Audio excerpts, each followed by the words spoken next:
Hi, dear friends and cultural creatives. Bruce here, and I have a wonderful presentation to offer you today. And this is a presentation on the new book called The Honeymoon Effect, The Science of Creating Heaven on Earth. For me, totally exciting topic to talk about, especially because I am the last guy that you would ever imagine to have written a book about relationships. I got married very, very young in my 21st year. And after 10 years of marriage, in my immaturity and understanding the nature of relationships, I ended up getting divorced. I actually made a commitment to myself. I said, thank you, universe, for letting me out of that relationship, and I promise I will never do that again. And so for every day, for 17 years, when I would shave every morning, I had my own little mantra. It would go something like this: I'll never get married again. I'll never get married again. So for 17 years, I was clearly not marriageable material or even interested in the concept. And yet, through the understanding offered by the biology, the lessons I learned from the cells, the information from the biology of belief, and the understanding from spontaneous evolution, all the work derived from this cellular research, I learned a new understanding about life. One so profound that it led me into a relationship and my experience of feeling and living heaven on earth. And I understand now the process for how we create these living relationships and also the problems that inevitably cause these relationships to fall apart. So basically, the honeymoon effect is a story about the biology and the psychology of creating relationships. And what I would like you to do just to start off this program is to go back to a time in your life where you fell head over heels in love with somebody and get yourself back into that state. And if you can get there, let me ask you 3 questions about that time period. Number 1, when you were fully in love like that, were you healthy? Well, it turns out almost everyone says they were exuberantly healthy in that time when they fell in love. I then offer the next question by asking, hey, did you have a lot of energy when you fell in love? And everyone laughs because they know for sure that they made love for days without stopping for food or for sleep. And more importantly, the third question I ask of people in love is this: when you're in love like that, is life so beautiful you can't wait for the next day to have more? And almost everybody says, absolutely, absolutely, that was so wonderful. And then I say, well, look, put all those things together. Being in love like that was tantamount to experiencing heaven on earth. And everyone says, yeah, it was so beautiful. It was the best part of life. Well, let me tell you this right from the get-go. This was not an accident. It wasn't a coincidence. It wasn't a fluke of nature. It was actually something you created. You created the honeymoon. You lived that honeymoon. And for almost all of us, we lose that honeymoon experience.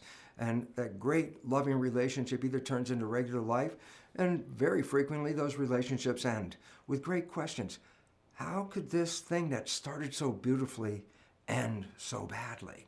So to go back to all this, let's just recognize this. Before you met that person in your life that really just knocked you for a loop, life was just everyday stuff. It may not have been that great. Matter of fact, it may have been just a pain for you. Just life was, But when you met this person, all of a sudden, your whole life changed. You lit up. You were physiologically and psychologically running at more peak performance than ever before.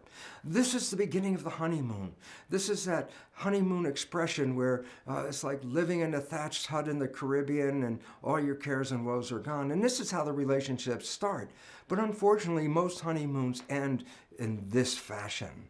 So the question is, how did we create that honeymoon? And why did we lose that honeymoon? And if we can provide answers to those questions, then we're left with a wonderful understanding and a conclusion that is just mind-blowing, and that is this: if you understand how you created it and you understand the reasons why you lost it, then you have an understanding to recreate the honeymoon experience and make it an everyday experience for you while you're alive on this planet.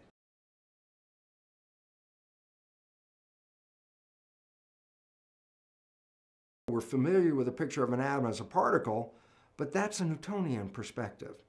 The new physics, called quantum physics, actually looks at the energy. So rather than a particle, an atom looks like this. It's got waves of energy. And in fact, the atom itself in the center of all those waves doesn't even physically exist, so let's remove that. What does an atom look like? Ripples in a pond. Now, the question is, what happens if the energy from one atom interacts with the energy from another atom? Do they just pass through each other independently? And the answer is absolutely not.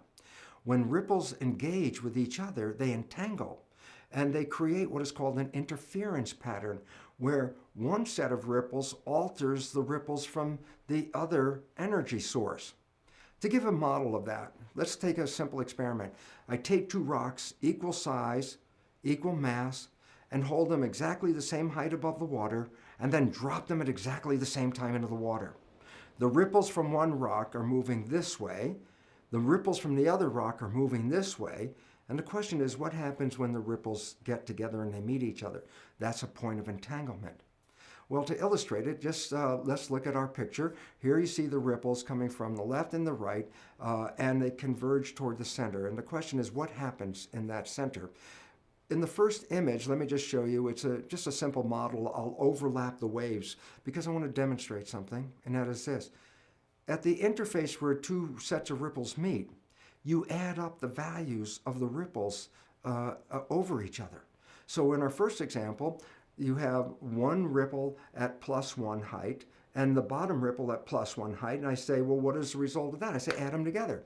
So when those two ripples come together, the height of the wave is +2. And I say over here, the valley of the ripple is -1, and beneath it, the valley of the other ripple is -1. And I say, put those together, and it's -2. Now, when you look at what is the net result, watch the two ripples coming together in harmony. They're both going up, they're both going down, and they come together, and lo and behold, where they entangle, the energy of each set of atoms converges, and they couple with each other, they entangle with each other, they interfere with each other, causing the waves to be much higher. So two energies come together and create greater energy. That's interference, but it's called constructive interference. So it just says two energies can come together and amplify each other. I want to show you this picture. It looks almost exactly the same as before. Two rocks above the water, and I'm dropping them, but here's what the difference is. I drop one rock before I drop the other rock. What's the net result? As one ripple is going up, the other ripple coming toward it is going down. As that one's going up, the other one's going down. So they're out of phase. So I say, well, what happens if two sets of ripples out of phase come together? Well, they interfere as well. But look, as you see, let's do the same thing. We'll bring them together, overlap them, and then add up the numbers and then determine the value of the waves. And as we can see, one wave is +1, and below it, the other wave is -1. Add that together, 0. This wave is -1, the other wave is +1. Add them together, 0. Now look at the third image as the two waves out of phase come toward each other. When they interfere with each other, they cancel each other out. And this is interference, but it's not constructive, it's destructive interference. You say, oh, great, Bruce, all this physics stuff, this is really neat, but what does this have to do with relationships? The answer is this. We're made out of atoms and molecules. We vibrate energy. Everything vibrates energy. And everything we interact with, its energy interacts with us. Some things we interact with, and it enhances our energy because we have more energy. That is the consequence of constructive interference. But as we know it in our biological world, it's called good vibes. And I say, but what happens if two energies come together and they cancel each other out? And I go, you've experienced that in your world too. It's destructive interference, but you know it as bad vibes. Point is this. When two atoms are in harmony with each other, they enhance the energy of each other. When two atoms are not in harmony, they're out of phase with each other. When they come together, they cancel the energy.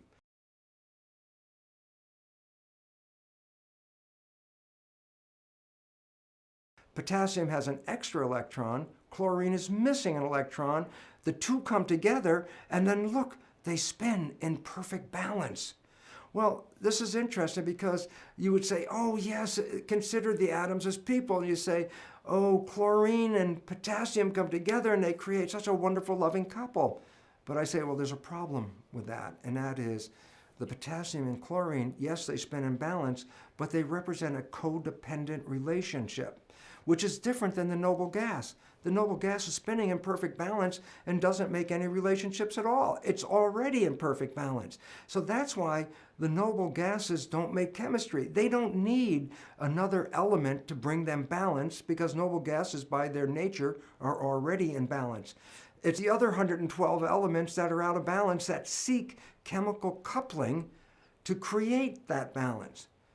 The problem, as I mentioned, though, is chemical coupling means codependency. The potassium will do okay as long as the chlorine is there. But if the chlorine's not there, then the potassium begins to wobble. So there's a tendency to bring the two together that one says, I need you, you need me. Well, codependency. And the significance about that is then I could be a bad potassium and you could be a wonderful chlorine. And yet I push on you by saying, well, I'm going to do all these things. And you're saying, don't do that. And I say, yeah, what are you going to do about it? If I leave, you're out of balance. And all of a sudden you realize, what does codependent relationship mean? It means that I must be with you because together we create that balance. And therefore, there's a tendency for codependent relationships to become troublesome. Because if one starts to not participate very well, the other one still has to accept them because it's what created that balance.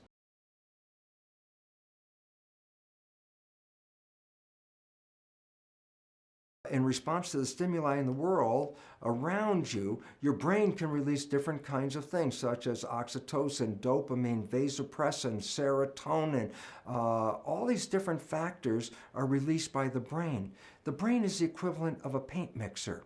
It interprets the stimuli in the world and then releases different concentrations of neuropeptides, neurohormones, that when put in the blood are the equivalent of tinting the blood a different color based on the collective nature of the stimuli. So all of a sudden it says this: when you look at the world and you interpret what's going on, your brain takes that interpretation and translates it into a chemical that is released into the blood. The chemistry of the blood then goes to the cells and controls the movement and behavior of the cells. So it really becomes important to understand this, is that your emotions, which cause you to move in the world, are driven by the stimuli and your interpretation of the stimuli, which are translated into neurosecretions.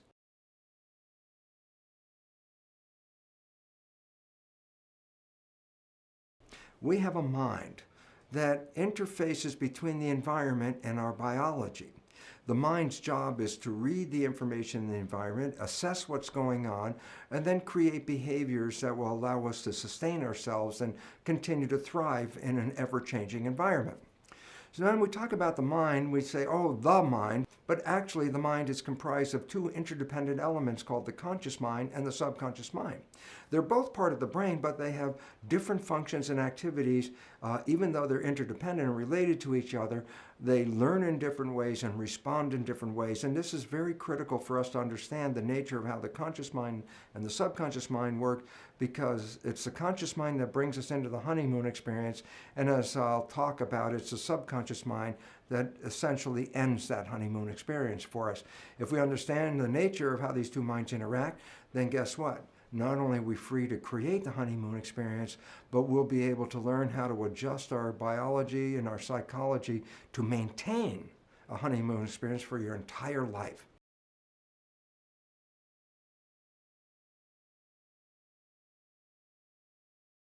If you want to sustain a honeymoon experience, which you create from your conscious mind and its activity, there are two ways to do that. One is just continuously operate from the conscious mind, because that's the mind that created the honeymoon. It's a process called mindfulness, but it's a very difficult process because in the world in which we live, we're so bombarded with ideas and thoughts and requirements that our conscious mind is completely engaged with thinking. The moment the conscious mind is engaged with thinking, that's when we default to the subconscious. So if you can stay in the conscious mind, you can stay in the honeymoon experience. But if we then default to the subconscious, that's when we introduce behavior that sabotages the honeymoon. So what can we do about that? And the answer is, thank God we can reprogram the subconscious mind. You can eliminate the programs that are detrimental or sabotaging you or taking you away from your goals and aspirations, and replace them with programs that will encourage everything you want in life. But to understand this, we have to understand that the conscious and the subconscious mind learn in totally two different ways. The conscious mind is the creative mind. The conscious mind, of course, is the one connected to your personal identity, your spirit, your source, whatever way you want to describe that. And I say it's a creative mind, meaning this: how can the conscious mind learn? I go, well, it could read a self-help book. And just from reading the book, the conscious mind could say, yes, this is what I should know. This is how I should do things. And so many people read self-help books, and then I say at the end, has your life changed? And most people say, well, no, not really at all. And I say, well, is it because you don't know the information? And I ask you questions, and your conscious mind can repeat back everything in the book. So I say, oh, well, you got all this information in your conscious mind, so why isn't your life changing? And the answer is, because we only use that conscious mind about 5% of the time. And just because the conscious mind learned from reading the book, it didn't mean the subconscious mind learned. So the subconscious mind still has the original programs in it, so you're still in the same place. So here's the point. The conscious mind, being creative, can learn from reading a self-help book, going to a lecture, watching a movie. The conscious mind can learn from something as simple as, aha, I just figured it out. So the conscious creative mind has many different ways of downloading information. But the two minds are not connected in the sense that if the conscious mind learns something, does it mean that the subconscious mind has learned this as well? And the answer is absolutely not. The conscious mind learns through its creative processes, but the subconscious mind learns primarily in two ways, and now there's a third way that we can talk about. And I say, so what's different? I say, conscious mind, read a book, watch a movie, hear a lecture, it's downloaded, it already knows. Subconscious mind doesn't learn that way. The subconscious mind is a habit mind. Well, there's two ways to get programs into that subconscious mind. Number one was the way we downloaded information into the subconscious mind in the first 6 or 7 years of life, and that is this. The subconscious mind is operating at a vibrational frequency of theta, which is hypnosis. So it says, oh, yes, you can download information straight into the subconscious if your mind is in a state of hypnosis. So that's one way of acquiring a program. I said, well, the first 6 or 7 years, that brain of a child is predominantly operating in theta hypnosis. But now you're older. Now what do? I go, well, here's an interesting fact. Twice a day, your brain goes through a period of theta vibrational activity. Twice a day, your brain is prepared to download information through hypnosis. I say, well, when does that occur?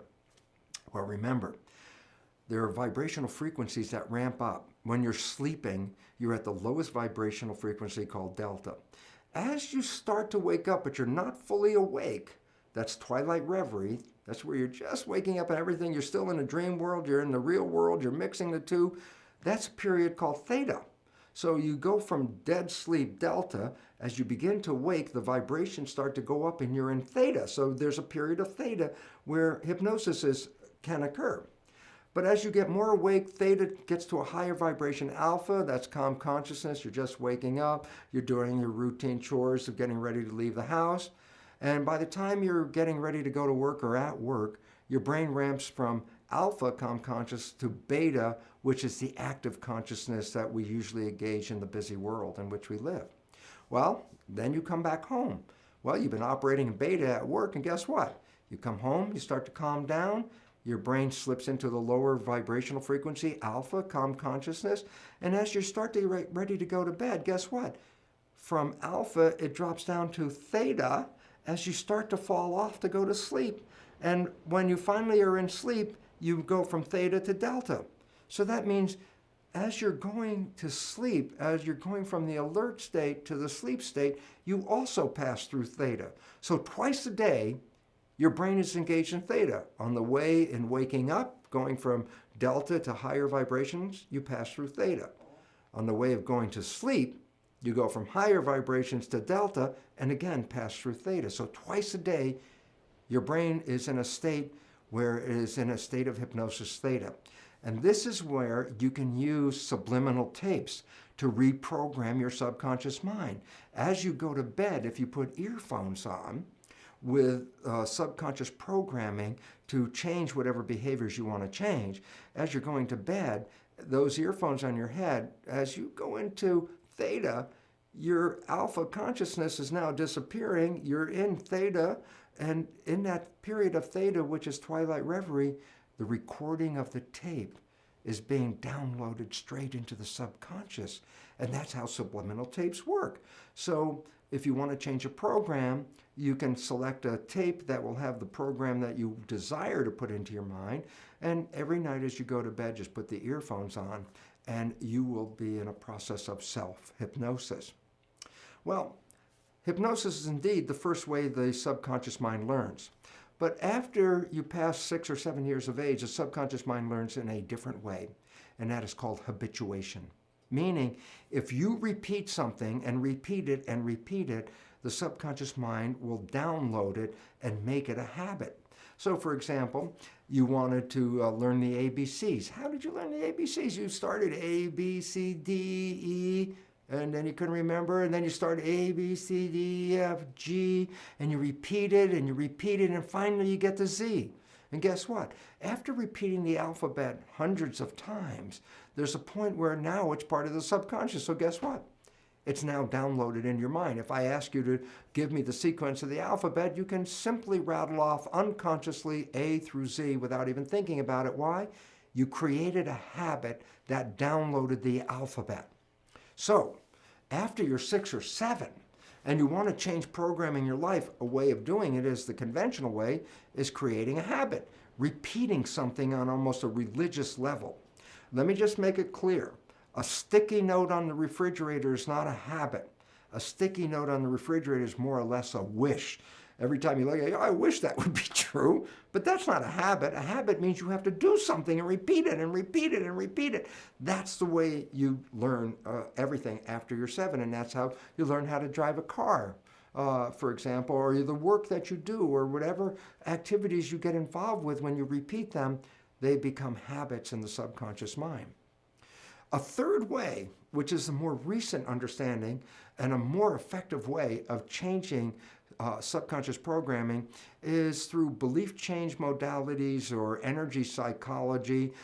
These are collectively processes by which you open up the mind into a state of superlearning, where you can download information virtually instantaneously and rewrite programs in a matter of 10 minutes even. A program that's been affecting your whole life, you can rewrite that using these new belief change modalities and creating downloads of new behaviors in matters of minutes.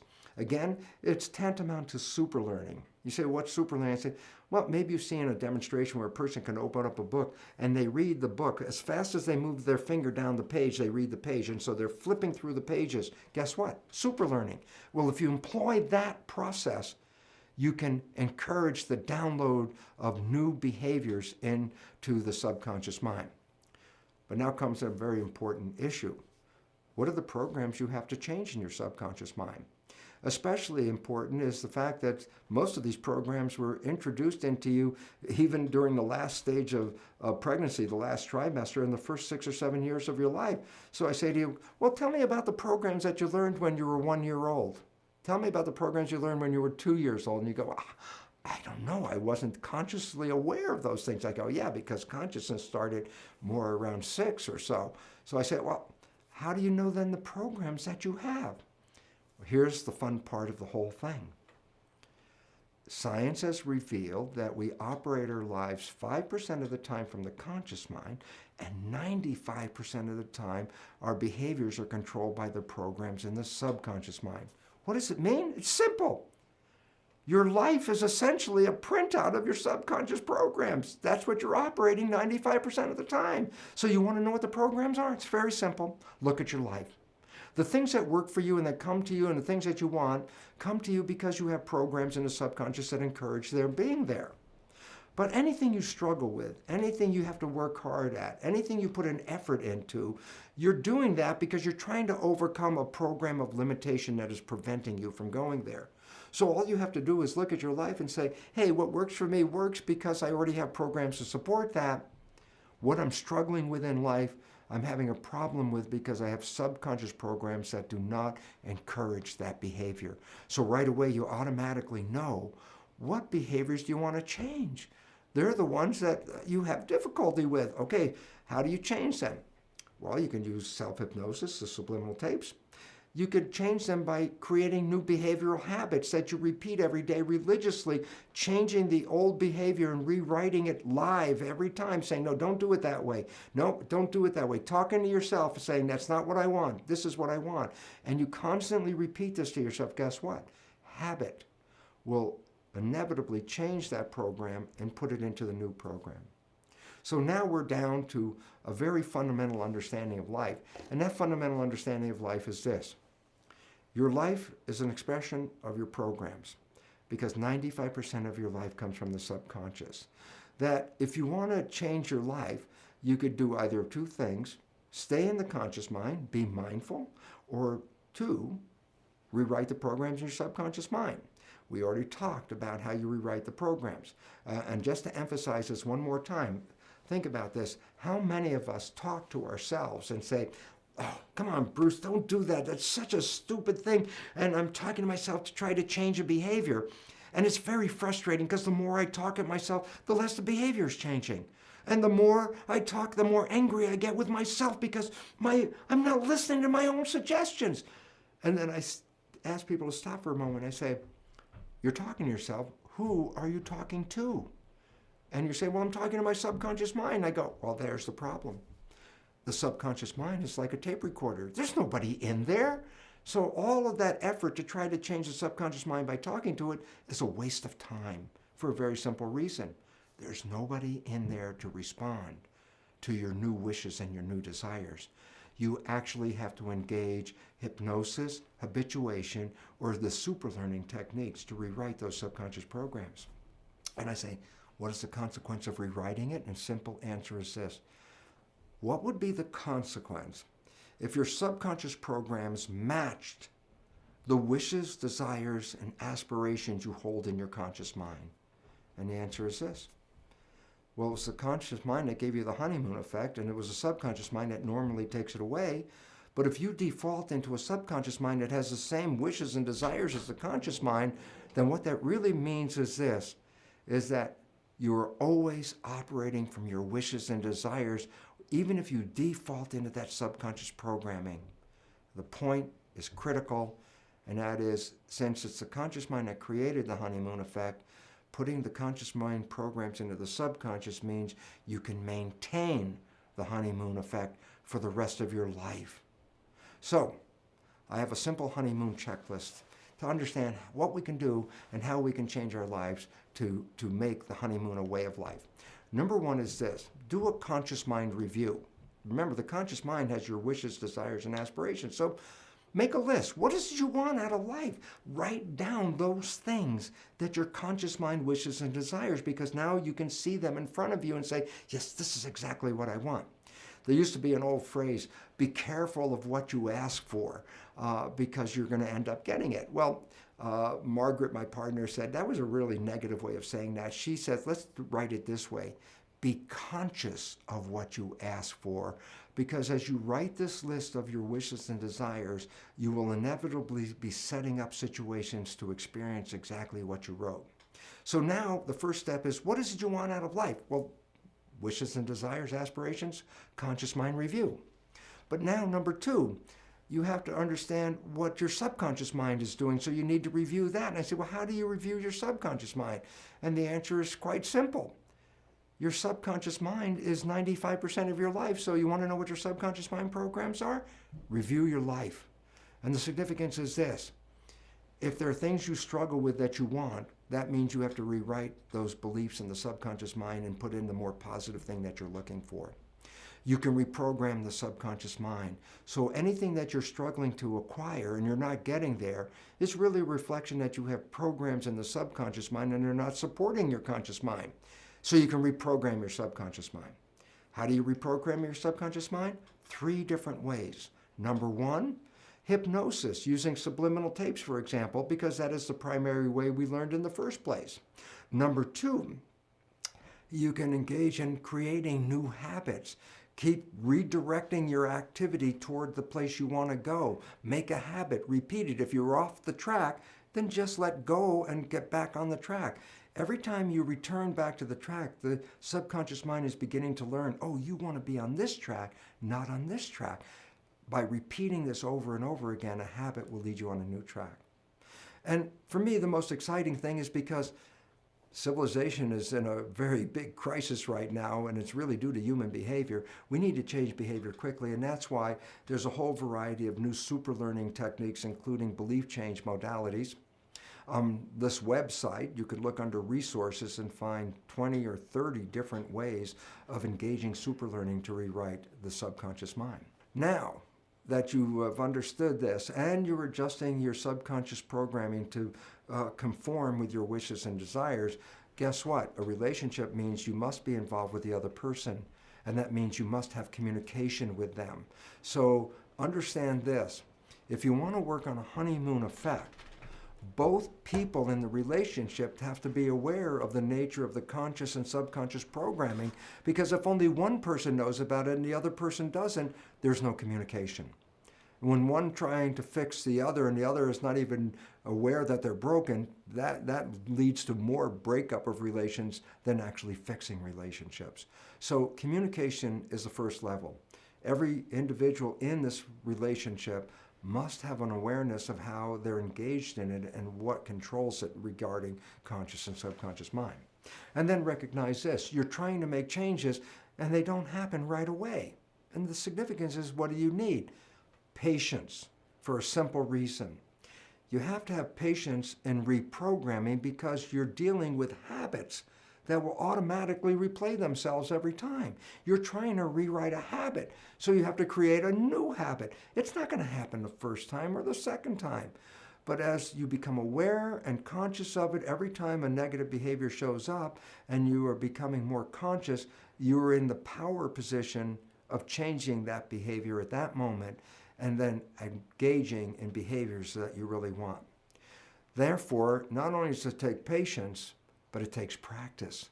So you and your partner in a relationship have to have the dialogue with each other. When a behavior shows up that one of the individuals is creating and unaware of, then the other person must say, look, you perhaps didn't see what you just said or what you just did, automatic subconscious behavior, it wasn't really the best thing. And through a nice dialogue and through practice, what you can end up is, again, leading to an opportunity to engage with each other, and as a result, create new programming that supports both your wishes and desires and aspirations.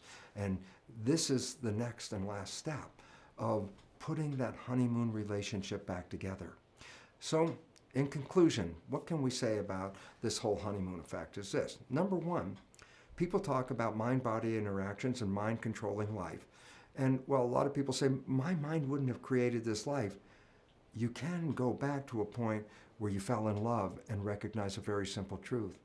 What you created was not an accident. It was an activation of your conscious wishes, desires, and aspirations.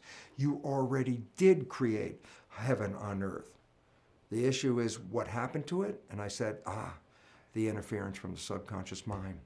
If you understand the programming and how that programming is the default behavior, and you understand how you can rewrite that programming, then you're given an opportunity to eliminate the negative programs in your subconscious that have been sabotaging you, and instead replace them with behaviors that correspond with your wishes and desires.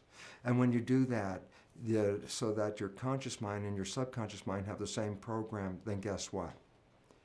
At that moment, whether you're paying attention or whether you're not paying attention, you'll be engaged in the honeymoon experience. It never has to go away. The honeymoon is an experience that you could have your whole life. This is why we were here. We were here to create heaven on earth. The one time you did it is when you fell in love. It could have stayed that way if you understood the mechanisms we have described here. But when you do understand the mechanisms, it says you can go back and recreate that and make it a permanent way of life. You were born into heaven. You've experienced it once or more, and you can do it again and again and again, because that's how powerful you are. You are a creator, and you are in heaven.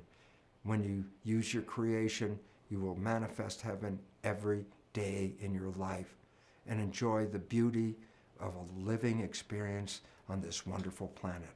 The honeymoon effect. the science of creating heaven on earth.